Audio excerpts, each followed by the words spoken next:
I'm Claire Weinstein, and I'm here with Mike Weinstein talking about the turning points of the Civil War. Mike Weinstein, can you tell me about the new cannons at Fort Pulaski and how they influenced the Civil War? I sure can, Claire. The new cannons used against Fort Pulaski shocked the military world, and the cannons subdued the fort much faster than anyone expected.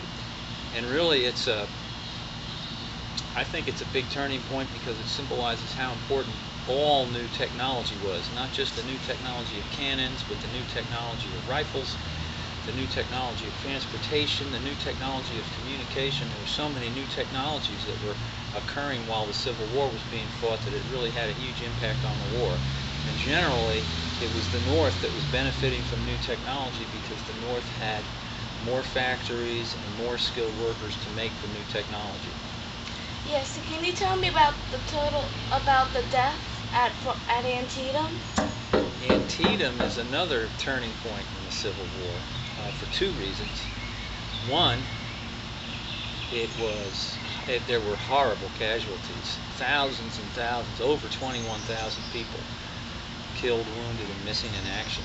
And it really reminded, or it showed people how terrible the war was going to be, and at the same time, the photographs of all that death and destruction were published in photograph galleries, photographers' galleries, back in the big cities. So it was really a chance for people not only to get the news, but they actually saw the gore with their own eyes, and it was a much more horrible thing to see the pictures of the terrible casualties.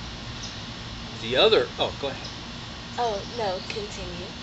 Well, the other turning point of Antietam is that it was the failure of Robert E. Lee to win a victory with his army on northern soil.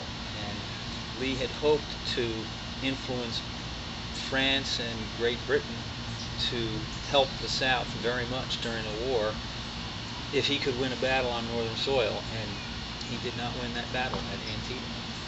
Ooh, can you tell me about General Lee's fail when he invaded the North? And the second time Lee invaded the North, he fought at Gettysburg, another terrible battle in terms of many, many casualties, but also a turning point because it marked another battle that Lee fought on northern soil, and the South was the underdog in this war. So Lee was fighting a battle on northern soil. He failed to win again, and it made it that much harder for Great Britain and France to enter the war on the side of the South. Can you tell me about the Battle of Vicksburg and how it was a turning point for the Civil War? Vicksburg was very important because when the Confederates lost the Battle of Vicksburg, it allowed the Union to completely control the Mississippi River.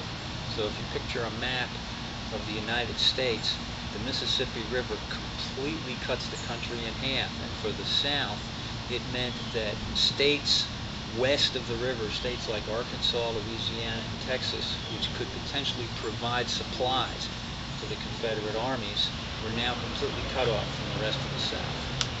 Oh, can you tell me about Sherman's March to the Sea? And Sherman's March to the Sea, I would say, is another turning point because it was the strongest